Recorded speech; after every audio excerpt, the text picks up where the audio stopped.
Afternoon. My name is Steve Foley, and I'm actually a former ecology major from the university, and now I work in engineering. I've been doing design and drafting for the past 8 years at SGC Engineering in Bangor, Westbrook. We have a Hollowell office. We are a multidisciplinary firm without a dedicated drafting department.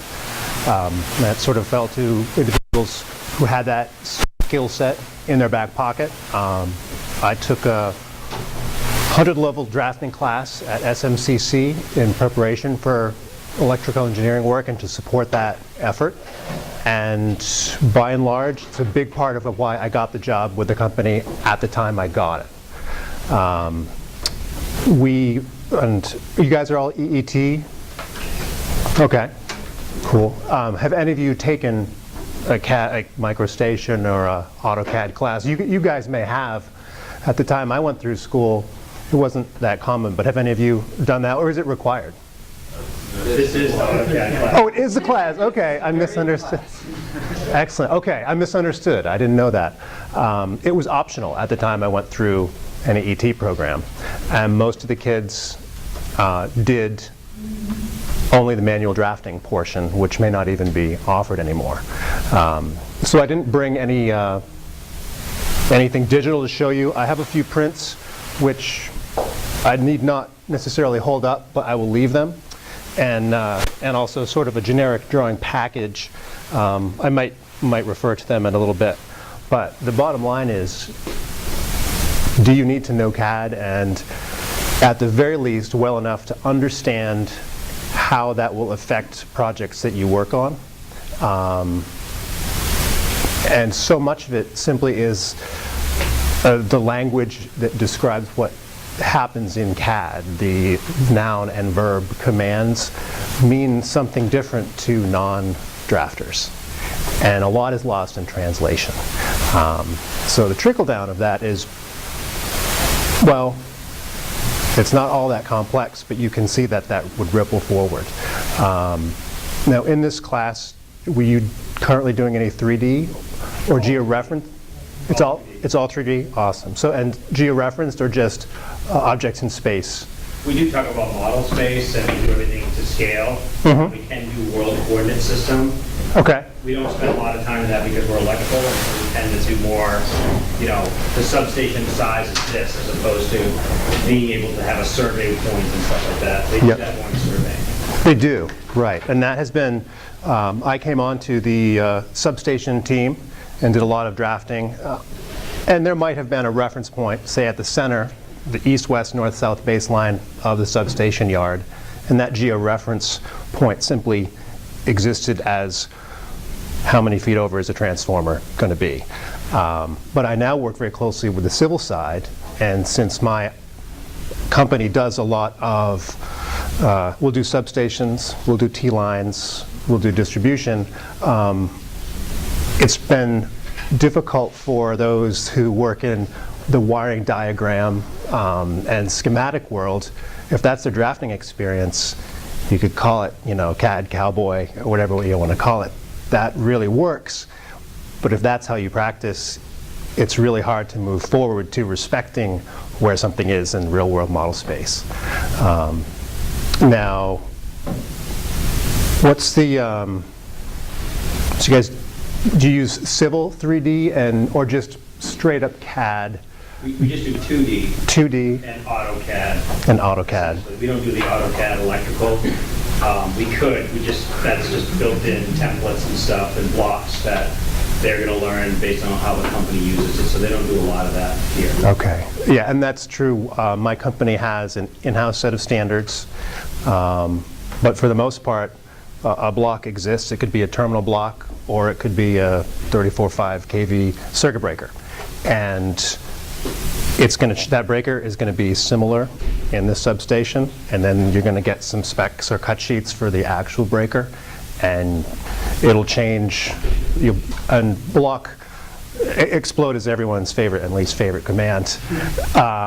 It has its place. I'm sure Paul may have introduced you to burst. Do you know that command? What is it? Burst. No, we do explode. We haven't done To burst. exclude. Check out Burst. Burst will take any object that has text attributes in the block, and it will pull the text out as text. Anyway, you'll play with it. You'll see what it can do. You need something of a smart block, but Burst is very useful. They do create blocks with attributes that are defined, and they can create, so they do know how to do that, but we haven't actually done exploding them out and then separating them. Yeah, sometimes if you have a block, it could be a title block, or it could be a bunch of contact points on a piece of equipment. And if you explode it, it reverts to the attribute designation. But if you burst it, it retains the intelligence that you assigned to it when you defined what that attribute was. And so maybe I will show you just a few of these, because I picked large scale prints or small scale, depending on how you want to look at it.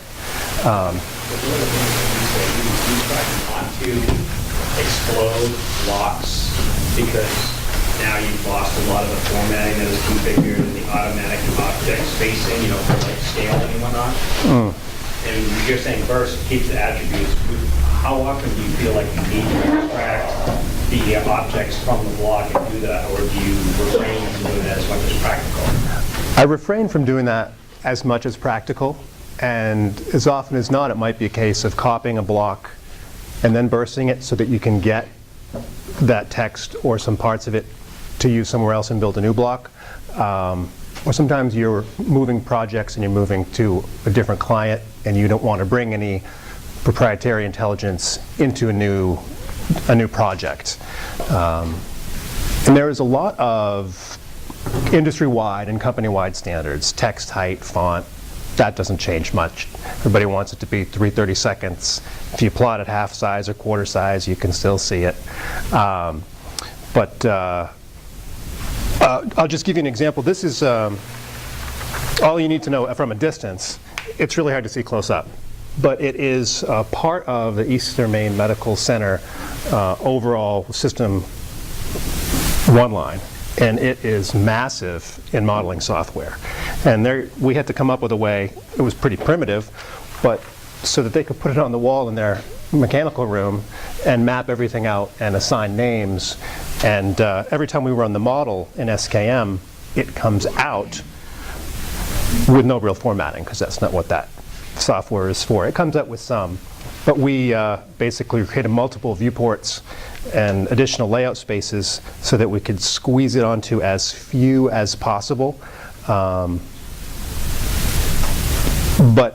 it was being done with by an intern who had no CAD experience, and he plotted a giant PDF.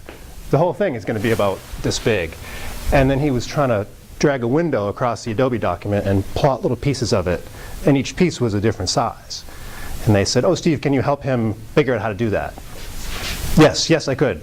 But it had to happen in AutoCAD and not Adobe. But I explained to him what my plan was, and it was just make a viewport one size, copy that layout, just keep going, and then have as many as you need. Now, one thing you guys probably haven't done, but you will do in the field, is come across older hand-drawn drawings that were sketched in or scanned in. Hopefully it was a high-quality print, or even better, it was a high-quality scanner, but that never happens. This was the best example I could find of something that was originally hand-drawn, but they're often cockeyed. There's no, it goes crooked into the scanner. So you will use commands for TIFFs, PDFs. You can import them as whatever works best. And I have discovered, I don't know if you know or have come across this, Paul, we often have an image with issues, files that are basically just an image, but we need to add line work, contacts, route it somewhere else. But there's no digital component to this file at all. Someone pasted a PDF or a JPEG into a CAD file and just plotted it with a window. And that's how the drawing file exists now. Can I ask you a question about that? You're basically talking about doing raster imaging and then incorporating it that way? Yes, and it's very cumbersome, even though CAD is a powerful platform. That leads to my question. If it's very cumbersome, why not draw it from scratch. And could you just repeat the question, because they won't hear me, they'll only hear you. Sure.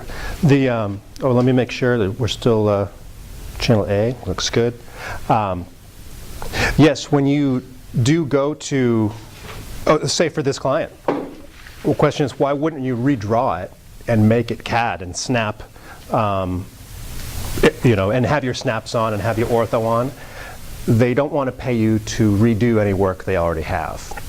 And if you can convince them to do that it's in their best interest, you'll be right. They won't know that. But generally speaking, that will be the case. It's difficult if you're only updating one wiring diagram or a handful of elementaries out of a package that might be 200 drawings large. Maybe there isn't a benefit to drafting up the whole package. Maybe they don't have internal standards and they're just eking it along, which is a legitimate way to do it. Spend as little as you can to get the job done now. And it's really going to frustrate you because you are limited by how much time you have to improve a drawing. I try and assume that I'll be the next person in a drawing. Some people like to think they'll never see it again, and then it's hard. You can tell when you go in those drawings.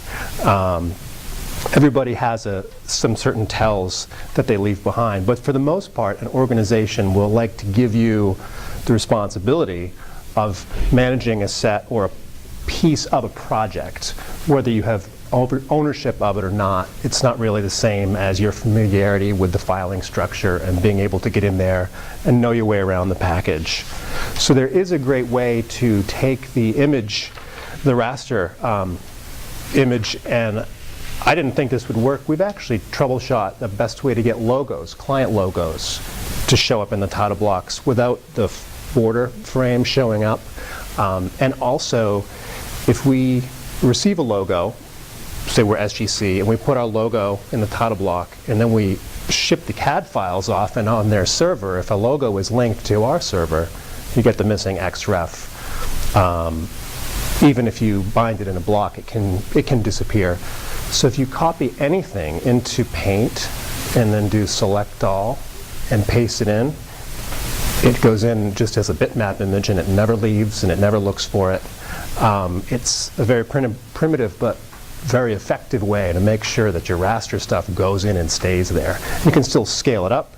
If you wanted to have 1 inch between these terminal blocks along the top of the bus, you could do that.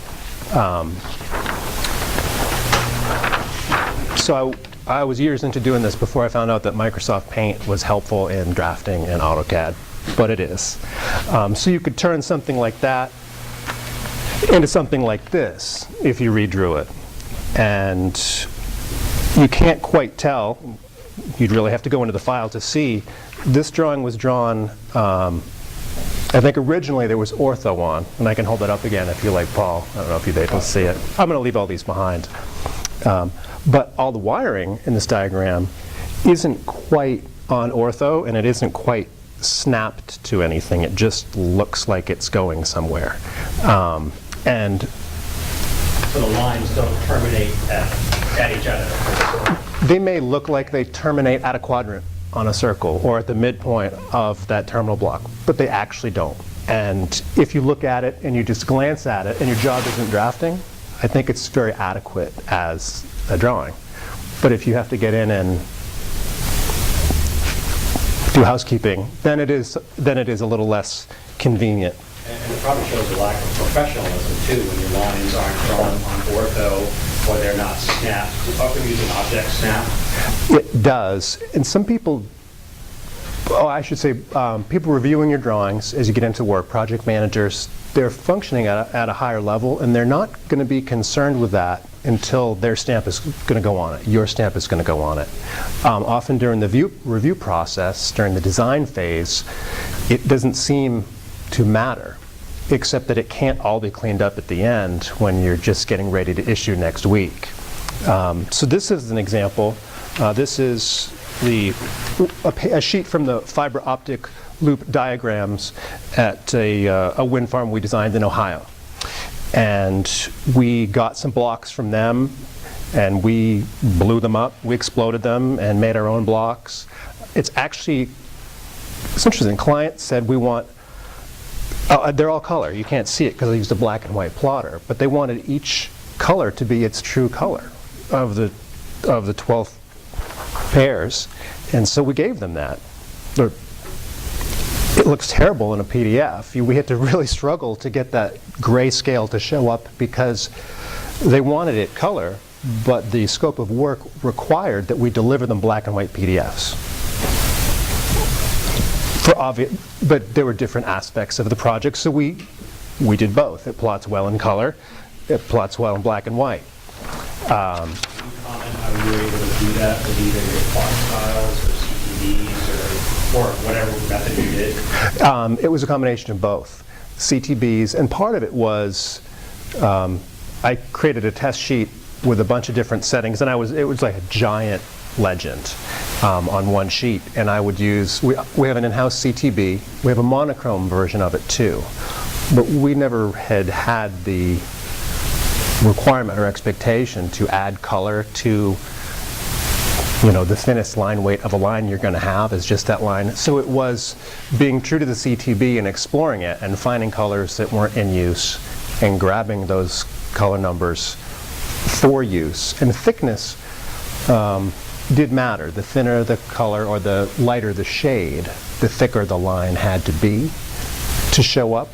But what was really important, we found out, was that the guys in the field, the guys building it, the fiber optic guys, they wanted black and white. The color, they know that each wire is labeled. It's got a line type and a label for what color it is, so they don't need to see the color. But there was a newer project manager who really thought it should be in color because it said it had a color.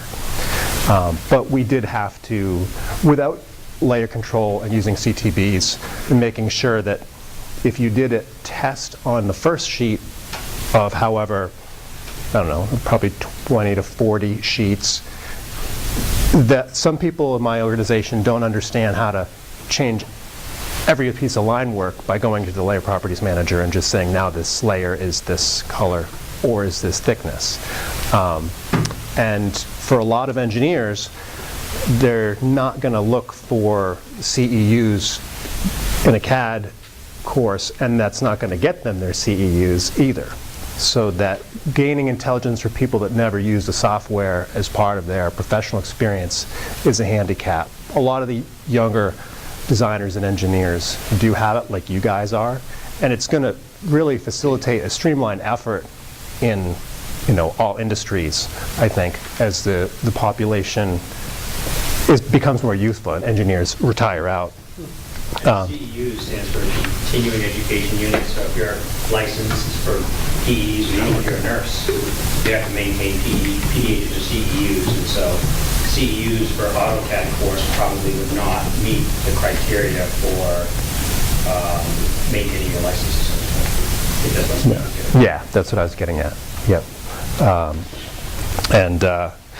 This is a switchgear document inside of each junction box where an underground connection comes up into a switchgear cabinet for a separate wind farm.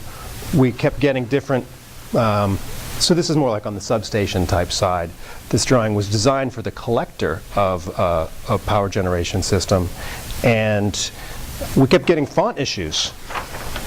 Well, I had to fix it many times, but when we would plot to PDF using Adobe, I don't know if this is something you may find, there's a DWG to PDF, there's lots of output options.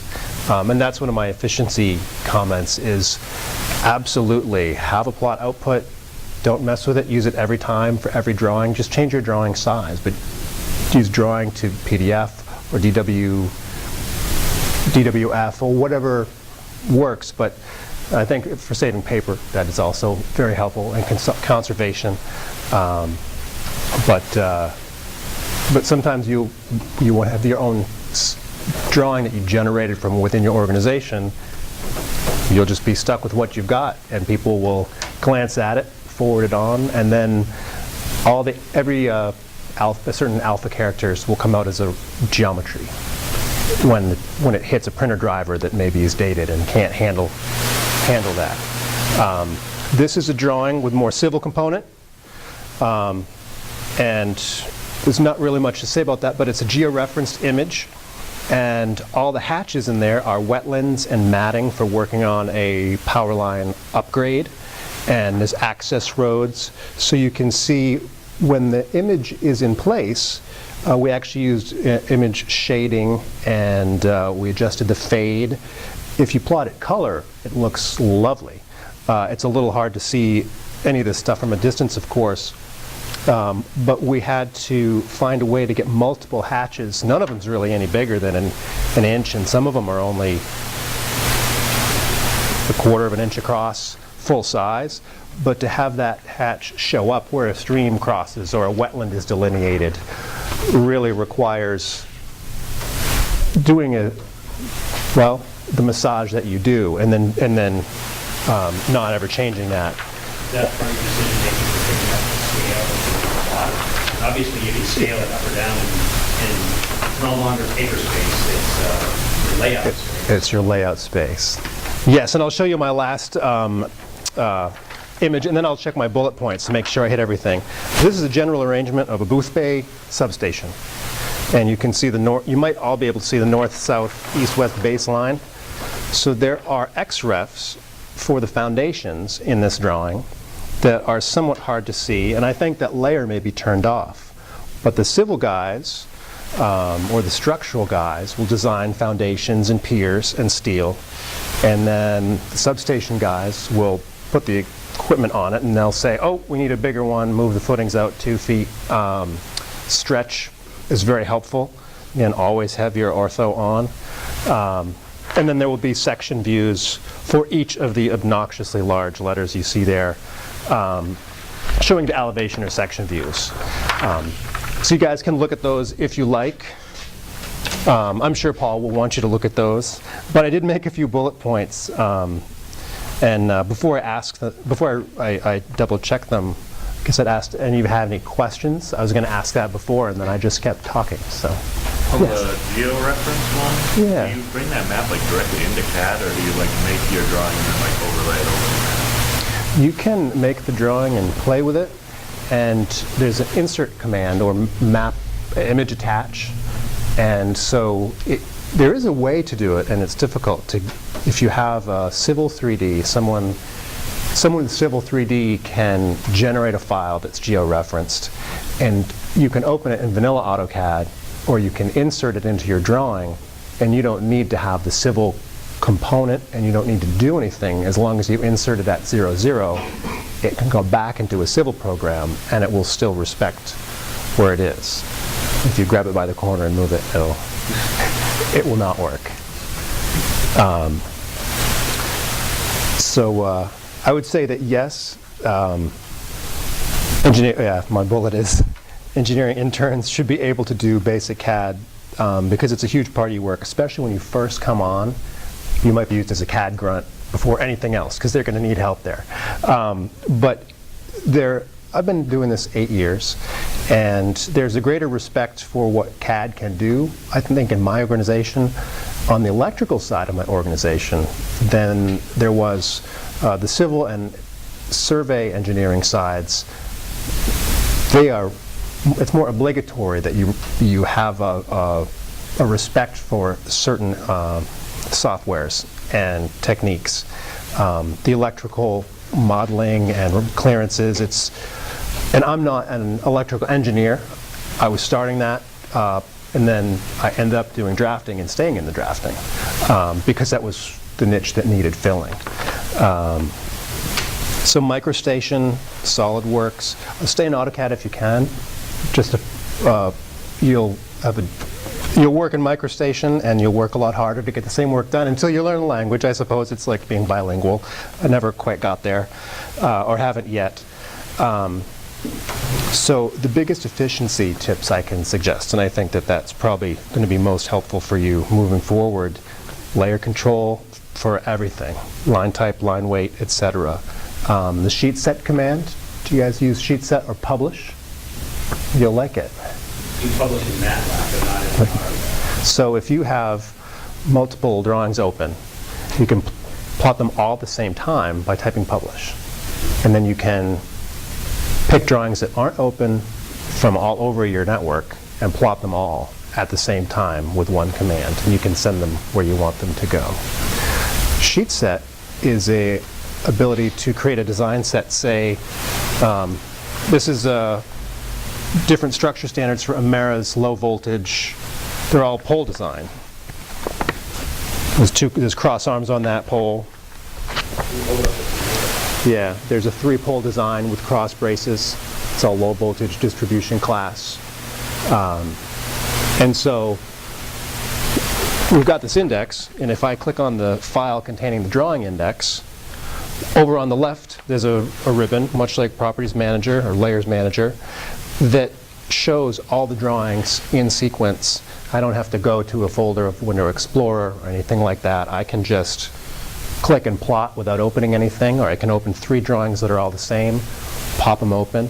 Sheetset Manager has a technology to tie a title block for project-specific title block, so you can use it as a file management system for groups of drawings. We don't use that in my organization because we don't, but we may. But the potential is there. As far as help goes, YouTube, CAD Forum is a good blog, Autodesk blogs and discussion forums.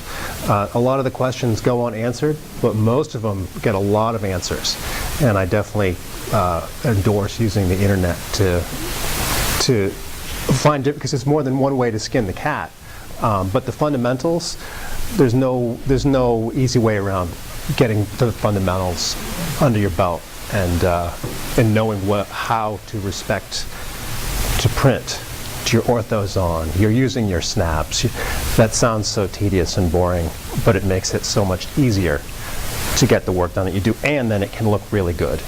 And that feels good, but you're also going to do a better job, and your company is going to make more money if your product is visually and aesthetically appealing as well as electronically sound.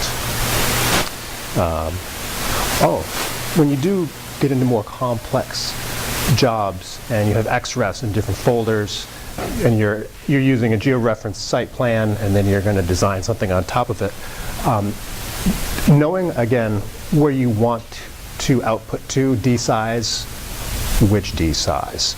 Is it going to be used as a field set? These are supposed to be 11 by 17. The guys can have this on the dashboard of the truck. They're all going to get one. And then it goes in the back seat. But everything can be a little bit smaller, of course. But when you're managing a multidisciplinary file system or drawings within that system, anyone who names a folder and then changes that folder name at a later date, or changes the name of a drawing file, undoes hours of everybody's work. So cumulatively, you can lose 20 to 40 man hours in a day of people trying to put everything back together. So avoid renaming folders and drawings, and figure out what you want them to be as soon as you can, and that they fit into some sort of a structure. And if your organization doesn't have one,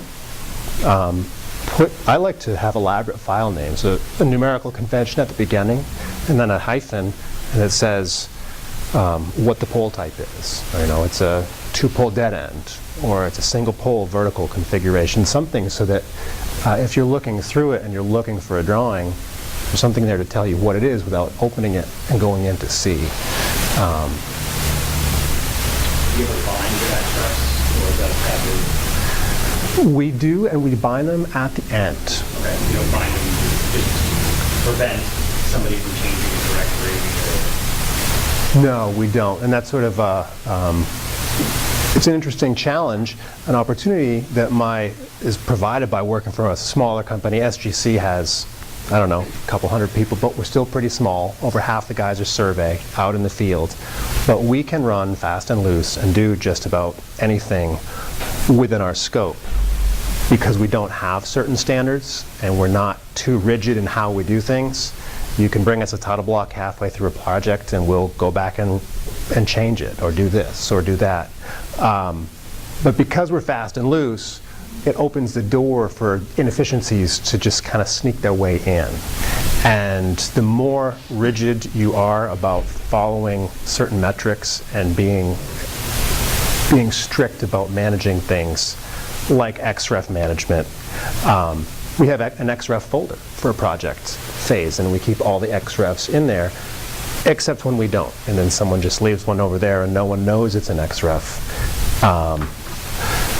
We do use the eTransmit command, which you may have heard of, but you will probably find out. And it's really powerful, and boy, you find stuff in drawings that you never knew was there. But use eTransmit when you submit drawings electronically to make sure that you get the CTBs and the support files and the plotter settings.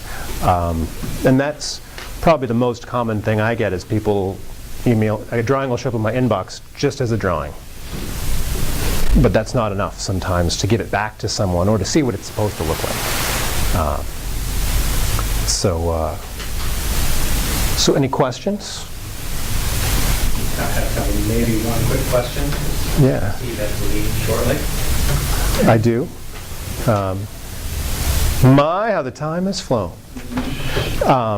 But I'll leave these with you so you guys can take a look at them. And Paul, I'd be glad if anyone has a question they want to ask offline. You guys can email me at my work email. I'll leave a couple cards just for kicks. There's a guy I used to work with, and he and I email each other all the time with little, how do I get M-text in an attribute in a title block that started off as single line text and now I want to make it multi-line text. And so make those connections, network, and make your life easier. You're in a pretty exciting field, and it's pretty dynamic. So you will find that engineers who can draft are going to be the ones that get the jobs, or they're going to be the ones that get the jobs, have more choice of jobs. You're all going to have jobs if you go in this field, I think. So anyway, good luck. You guys are almost out of here, huh? For the semester? One more week? Yeah, good. All right, let's All thank right. our speaker.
Okay, is there anything I can expand upon?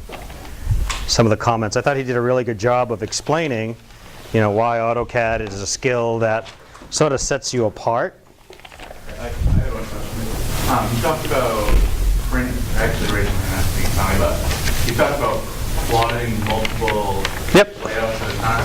When you try and print that to a PDF, will the PDF contain multiple pages? Yes. As long as you have a recent enough version of AutoCAD, you can have multiple sheets in the PDF. And that's something you can actually find if you go into the plot. You can plot, I think you can plot many copies or something like that, and then you can just select all the drawings you want. His publish, though, actually allowed you to go to different locations. The only ones I've ever done is I've always had a file open and I've just plotted the relevant information. And you actually have to turn things off because it'll plot everything, including the model space tab, which you generally don't want to plot, typically.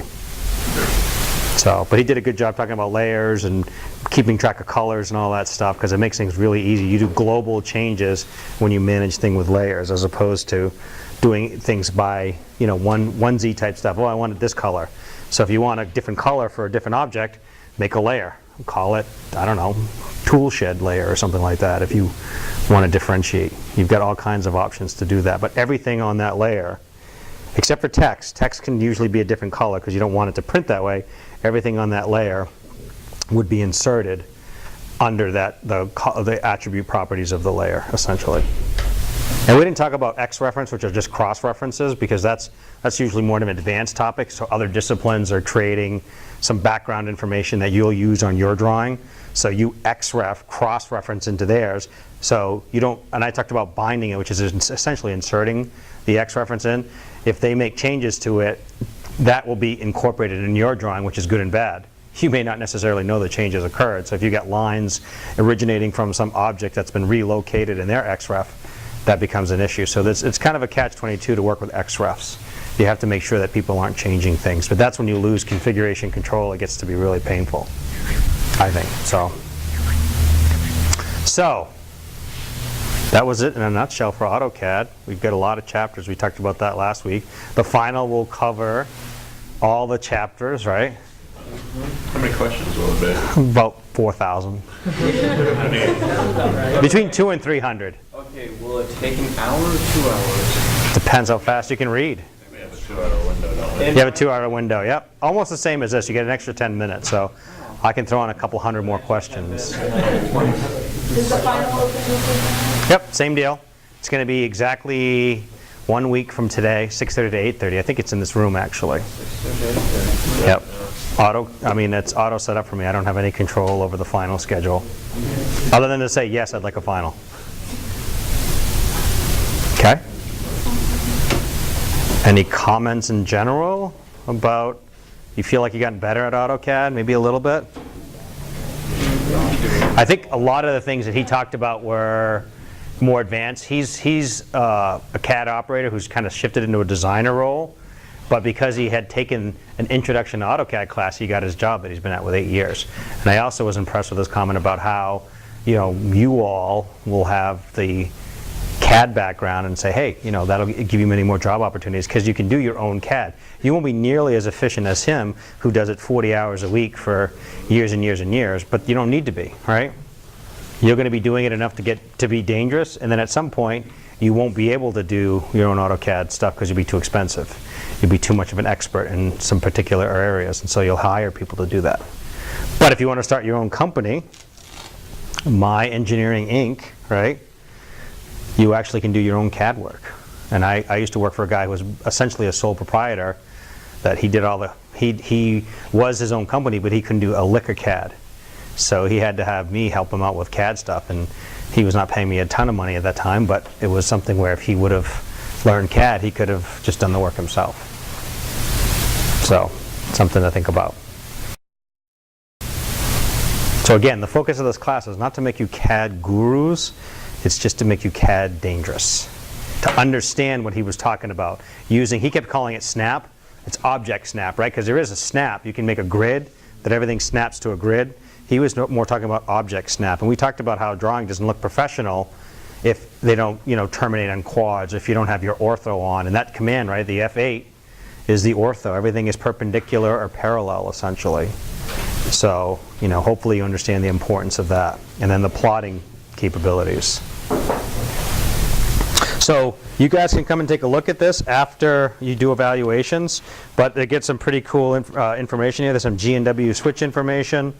There's some underground or some cable stuff. Hopefully I can get some of it on the video. I thought that was pretty cool with a rastering image. One thing that he didn't mention, he talked about, do you have budget to pay to get this CAD'd? You don't, right? Not always. What's another reason why you wouldn't CAD it? You aren't going to get paid for it. That's the obvious reason. What's another reason? Not your place. Say more. It's not your place. They didn't ask you to. Doesn't matter. If you CAD it for them, they love it. They get an AutoCAD drawing. You do it for free to maintain, I want to be a super duper customer service guy. Why wouldn't you CAD it? Let's just say you're trying to schmooze a customer. Why wouldn't you do that? Wait, why wouldn't we do it? Or why would we? Why wouldn't you CAD it? Wouldn't you at it? They expect you to do it all the time and you still not getting paid for it? Most companies realize that if they send you a bunch of drawings and you put that in your proposal, they don't expect that. They realize, like, hey, they sent you some garbage drawings, unless they were totally unworkable. But if it's in your scope to convert all those to CAD, you would be. But most of the time, clients would say, yeah, this is not perfect, but it's fine. So why would you not CAD it? Because there's always room for adjustment and you don't want to find specs that this has to be here with this amount of length. Sort of. I think you're getting at it. If you CAD it, you own it. This drawing here has some revision history that was drawn by DPC and Pam back in 2000. I don't know who those people are, but if I re-CAD everything on this drawing, I put it on my new title block, everything that's been CADed, I own it. I basically bless it off and say, yes, this is correct. So now what you've just done is you've accepted ownership for something that you weren't contractually obligated to do, or even said, yes, I'd like to provide the service. So as you move into your careers, you have to think about liability and risk, right? It sounds really nice to do that, and you can do that if you want to be really a nice customer service person, but you're going to end up owning the drawing, and you can put you and your company at a lot of risk. Because this says GA 13.1. What if it really is in the field GA 13.2? You copied the drawing exactly over, but once this drawing is superseded, because you've replaced it with a new CAD, this is going to be thrown in the trash. You'll never be able to find this. Maybe a year or two you find it. After that, it's gone. So they're going to just say, hey, Paul, you screwed up. That's GA 13-2. Our nuclear plant just melted down. Maybe not quite that extreme, but. So that's the thing you've got to be careful of. A lot of clients and customers, when they supersede a drawing, either go up-revved or it's a new issue, they trash the old ones. They don't keep that history. That's something you have to be aware of. Your product is going to be the rule of land until somebody else makes a change. So think about that when you're saying, hey, did I review this drawing efficiently or sufficiently? You know, your name will be on there. Even if you think, hey, we're not getting paid well for this, in 20 years, nobody's going to care how much you get paid. They're just going to say it was done well or it was done poorly. So, anything else? We got over an hour. We can chit-chat, talk about life, internships. No? Well, we do have to talk about evaluations. So I'll also leave his cards up, but I'll come back up in like 20 minutes and grab these so they're not here. I need a volunteer to bring the evaluation forms to either Rose or Linda in the SCT office. They are not there, I would assume, now. So somebody will have to be kind enough to hold them until tomorrow morning and then deliver them to Rose and or Linda. So do I have a volunteer? Yin Young, I think she did first, so I will hand these out and then you can give them to Yoon Young after. Hopefully I'm not giving out too many. Thank you.